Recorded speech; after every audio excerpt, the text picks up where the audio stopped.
नमस्कार दोस्तों, बहुत बहुत स्वागत है आप सभी का आपके अपने YouTube चैनल पे। मैं हूं आपकी दोस्त और होस्ट अमृता। दोस्तों, आज इस थ्योरी के बारे में हम बात करने वाले हैं, वो है थॉर्नडाइक के सीखने के नियम। तो आज इस थ्योरी में हम बात करेंगे थॉर्नडाइक जी के बारे में, और उसके बाद फिर हम बात करेंगे इस थ्योरी के सब नेम्स के बारे में। Then after we will move to the experimental section and finally we will discuss about education implications related to this theory. तो चलिए दोस्तों, काफ़ी कुछ है आप सभी को इस थ्योरी में जानने के लिए। तो ये जो थ्योरी है आप सभी के यूपी टेट, एस टेट और सी टेट के लिए बेहद ही इंपॉर्टेंट है। तो अगर आप भी इन सभी एग्जाम्स की प्रिपरेशन कर रहे हैं तो प्लीज़ वीडियो को एंड तक देखिएगा, क्योंकि हर सेक्शन में आप सभी के लिए 1-2 नंबर के क्वेश्चन आपको यहाँ से मिलेंगे ही आपके इन सभी एग्जाम्स में। तो चलिए स्टार्ट करते हैं आज की थ्योरी। दोस्तों, थ्योरी स्टार्ट करने से पहले थोड़ा सा इंट्रोडक्शन ले लें हम थॉर्नडाइक के बारे में, क्योंकि यहाँ से भी आपके question primary UP TET primary में आ चुके हैं। ठीक है, यूपी टेट पेपर 1 में। तो चलिए सबसे पहले थॉर्नडाइक जी के बारे में जाने। तो थॉर्नडाइक का जो जन्म था वो हुआ था 31 अगस्त 1874 में, और इनका जो पूरा नाम था वो था एडवर्ड ली टेड थॉर्नडाइक, और इनकी मृत्यु हुई थी अगस्त 9, 1949 में। और बाय नेशनैलिटी ये अमेरिकन थे, और इनकी जो एजुकेशन थी वो रक्सबरी लैटिन वेस्ले हार्वर्ड यूनिवर्सिटी में हुई थी, कोलंबिया में।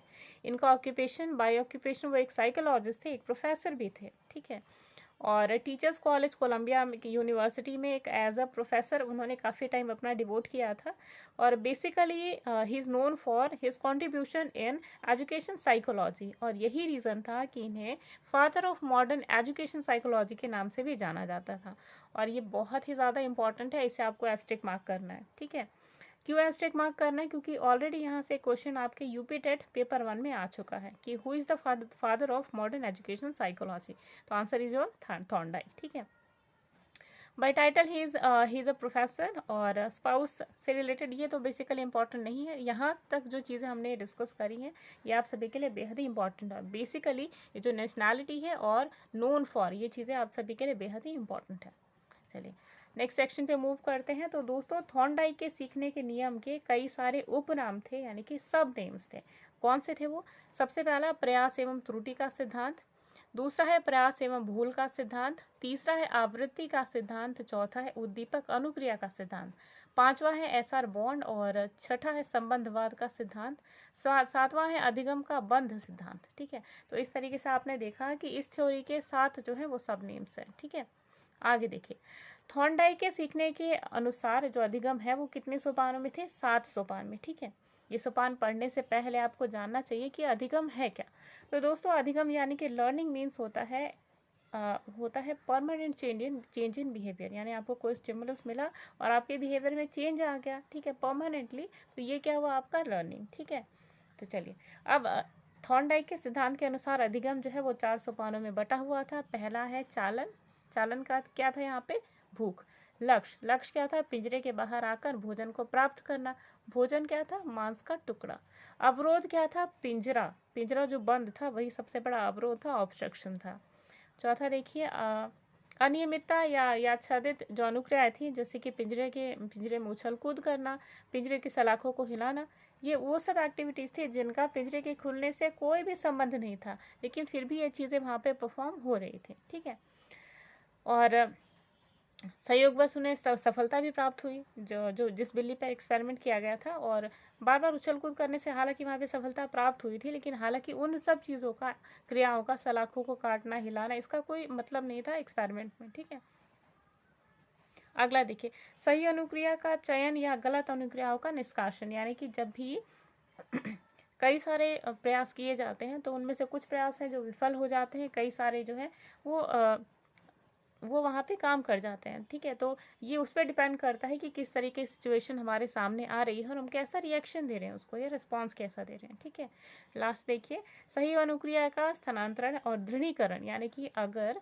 आप किसी ऐसे सिचुएशन में फंसे हैं जहाँ पर आपने कई सारे ट्रायल्स किए और एक ऐसा ट्रायल था जो आपका सक्सेसफुल हो जाता है, तो उसे आपको माइंड में सेटल कर लेना है, उसे परमानेंट कर लेना है। ठीक है, दृढ़ीकरण यही होता है। ठीक है, तो ये थे उनके 7 सोपान। अगला देखिए, अब हम बात करेंगे थॉर्नडाइक की थ्योरी के बारे में। तो इसका अर्थ और व्याख्या भी आपको यहीं पे क्लियरली देखिए बिल्कुल प्रिसाइज वे में हम बात करें वो सारी चीज़ें जो आपके एग्जामिनेशन के लिए इंपॉर्टेंट है, ठीक है।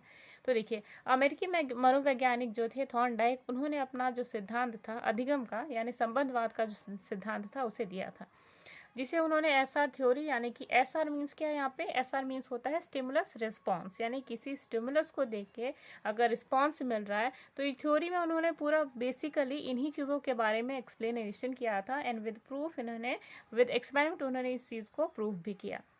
देखिए नेक्स्ट है प्रयास, जो इनका सब नेम है उसमें प्रयास एवं त्रुटि का सिद्धांत भी आता है, बंध सिद्धांत भी कहते हैं इसे, तो कई सारे नाम हैं, ठीक है। तो इस सिद्धांत के अनुसार थॉर्नडाइक ने क्या कहा कि किसी भी प्राणी के सामने जब कोई उद्दीपक प्रस्तुत होता है तो वह प्राणी उसके प्रति अनुक्रिया करता है, और यही अनुक्रिया तब तक करता है जब तक कि उसे संतुष्टि नहीं मिल जाती, ठीक है। फॉर एग्जाम्पल आपने क्या किया कि आपने यूपी टेट और एसटेट का पेपर दिया, ठीक है, यूपी टेट आपने क्वालिफाई कर लिया, फिर आपने कोशिश करी कि आप एसटेट का एग्ज़ाम दो, ठीक है। क्या हुआ कि आपने वहाँ पे भी सक्सेस आपको मिल गई, ठीक है, लेकिन क्या हुआ कि आप मेरिट में नहीं आए, या कोई भी ऐसा रीज़न हो सकता है आप एग्ज़ाम ना क्वालिफाई कर पाए, आपकी तबीयत ख़राब हो, आप नहीं वहाँ पे एग्ज़ाम अटैम्प्ट कर पाए, तो कई सारे रीज़न्स होते हैं, ठीक है। तो अब क्या करेंगे, अब आप एक बार विफल हो गए तो आप दूसरी बार ट्राई करेंगे ना, और तब तक ट्राई करते रहेंगे जब तक कि आपको जॉब नहीं मिल जाती, और तब तक जब तक कि आपको फुल्ली सेटिस्फेक्शन नहीं मिल जाती, ठीक है। तो ये कॉन्सेप्ट उन्होंने यहाँ पे दिया था। इसके साथ ही अनुक्रिया से प्राणी को संतुष्टि देखिए बेसिक चीज़ क्या है कि जब आपको स्टिमुलस मिलता है तो आप क्या करेंगे, बार बार रिस्पॉन्स देंगे ना, जैसे कि आपको कोई बार बार क्या कर रहा है, परेशान कर रहा है, तो हो सकता है कि आप 2 बार इग्नोर करो, लेकिन बार बार अगर कोई इस तरीके से कर रहा है तो आप उसको एक प्रॉपर रिस्पॉन्स दोगे ना, तो वो रिस्पॉन्स क्या होता है, रिस्पॉन्स देने से आपको सेटिस्फेक्शन मिलता है कि हाँ मैंने इन चीज़ों को के अगेंस्ट में जो रिस्पॉन्स था वो दिया, ठीक है। तो उससे एक उद्दीपक का संबंध या बंधन बन जाता है। तो बंधन देखिए एकदम सिंपलेस्ट एग्जाम्पल क्या है कि आपने पढ़ाई करी, आपका एग्ज़ाम क्वालिफाई हो गया, तो यहाँ पे आपने कनेक्शन जोड़ा कि हाँ मैं पढ़ाई करूँगा तो ही मेरा एग्ज़ाम निकलेगा, ठीक है। तो यही क्या था, बंधन था, या बंध कहलाया, ठीक है। और प्राणी के सम्मुख जब भी कोई भविष्य में ऐसा, देखिए अभी आपने कनेक्शन बना लिया कि हाँ ये सिचुएशन है, ये स्टिमुलस है, इसके बाद इसके अगेंस्ट में मुझे ये रिस्पॉन्स देनी है। आपने कई सारे अटैम्प्ट किए, attempt number 1, attempt number 2, attempt number 3, इनमें से एक ऐसा अटैम्प्ट था जो कि इसे हिट कर गया और ये क्या हुआ, सक्सेसफुल हो गया। अब क्या हुआ कि आपको याद रखना है कि ये वाला स्टिमुलस आएगा तो मुझे यही पर्टिकुलर वाला रिस्पॉन्स देना है, ठीक है। और इसे बाद में दृढ़ीकरण इसका हो जाएगा, जिसे आपको इन फ्यूचर आपको इसे अप्लाई करना होगा, ठीक है। अब देखिए 2 या 2 से अधिक अनुभवों में भी संबंध स्थापित हो जाने के कारण इसे सहचर्य संबंध भी सहचर्य का सिद्धांत भी कहा जाता था। यानी कि आपने एक ही सिचुएशन में अगर 2 टाइप के एक्सपीरियंसेस को गेन किया तो यही आपका सहचर्य का सिद्धांत भी हो गया, इसीलिए इसे सहचर्य का सिद्धांत भी कहते हैं, ठीक है। तो इन शॉर्ट बहुत ही प्रिसाइज वे में हमने इन चीज़ों को देखा। अब देखिए कि थॉर्नडाइक का प्रयोग था क्या। तो थॉर्नडाइक ने अपना जो प्रयोग था वो बिल्लियों के ऊपर, चूहों और मुर्गियों के ऊपर किया था, और उन्होंने अनेक प्रयोग किए थे, जिसके बाद उन्होंने प्रयोगवाद यानी कि उद्दीपक अनुक्रिया का जो सिद्धांत था वो दिया था, और इनमें सीखने का जो नियम था उनको भी प्रतिपादन किया था उन्होंने इस एक्सपेरिमेंट के बेसिस पे। तो बेसिक थिंग इज कि what would be the experiment, ठीक है। तो एक्सपेरिमेंट था क्या, चले देखते हैं। थॉर्नडाइक ने अपने सीखने के सिद्धांत का जो प्रयोग था मुख्यतः एक बिल्ली के ऊपर किया था, और बिल्ली भी कैसी थी, भूखी, ठीक है। उन्होंने उस भूखी बिल्ली को एक जो पिंजरा था उसमें बंद कर लिया था, और पिंजरे के सामने मांस का टुकड़ा रख दिया था प्लेट में, या फिर मछली रख दी थी प्लेट में। अब बिल्ली क्योंकि भूखी थी तो बार बार, क्योंकि वो भाई बिल्ली का जो होता है सेंस सूंघने वाला तो काफ़ी स्ट्रांग था, ठीक है, तो बार बार सूंघती है और मांस को प्राप्त करने का जो है प्रयास वो करती है। अब क्या होता है कि पिंजरे में जो भूखी बिल्ली है, अब जब उसकी भूख और ज़्यादा स्ट्रांग हो जाती है, जो इंटेंसिटी है भूख की वो और ज़्यादा बढ़ जाती है, तो वो क्या करती है, पिंजरे में हमेशा उछल कूद मचाने लगती है, ठीक है। कोशिश करती है, कभी पिंजरे को काटती है, कभी जो सलाखें हैं पिंजरे की इन्हें हिलाने की कोशिश करती, कभी इन्हीं सलाखों को दांतों से काटती, तो काफ़ी सारे अटैम्प्ट यहाँ पे करती है वो। लेकिन एक बार ऐसा होता है सडनली कि उसका पैर उस लीवर के ऊपर पड़ जाता है जिस लीवर को दबाने से पिंजरा खुल जाता है। अब क्या होता है कि गलती से अगर पिंजरा खुल गया तो ये निकली बिल्ली, और इसने क्या किया, मांस के टुकड़े को खा लिया, ठीक है। फिर उस बिल्ली को वापस उसमें भर दिया गया। तो यही बार बार एक्सपेरिमेंट दोहराते दोहराते एक ऐसी स्टेज आती है कि बिल्ली को अब पता चल जाता है कि ये जो लीवर है इसको मुझे प्रेस करना है, तब जाके पिंजरा खुलेगा, ठीक है। और अब बिल्ली क्या करती है, हर बार उस पिंजरे पे पैर रख के आराम से आके मांस खा लेती। तो यही चीज़ जो है, ये एक्सपेरिमेंट उन्होंने शो किया स्टिमुलस रिस्पॉन्स का, कि किस तरीके से स्टिमुलस यानी कि जो खाना था बिल्ली के सामने रखा गया था, और उसके अगेंस्ट में वो कई सारे जो रॉन्ग थे या फॉल्स अटेम्प्ट कर रही थी, यानी कि त्रुटियां कर रही थी। लेकिन लगातार ये चीज़ें करने के बाद, लगातार स्टिमुलस, क्योंकि अभी देखिए भूख थी उसको काफ़ी तेज़ी से लगी हुई, ठीक है, तो उसके अगेंस्ट में उसने रिस्पॉन्स दिया, उछल कूद मचाई, पिंजरे को काटने की कोशिश की।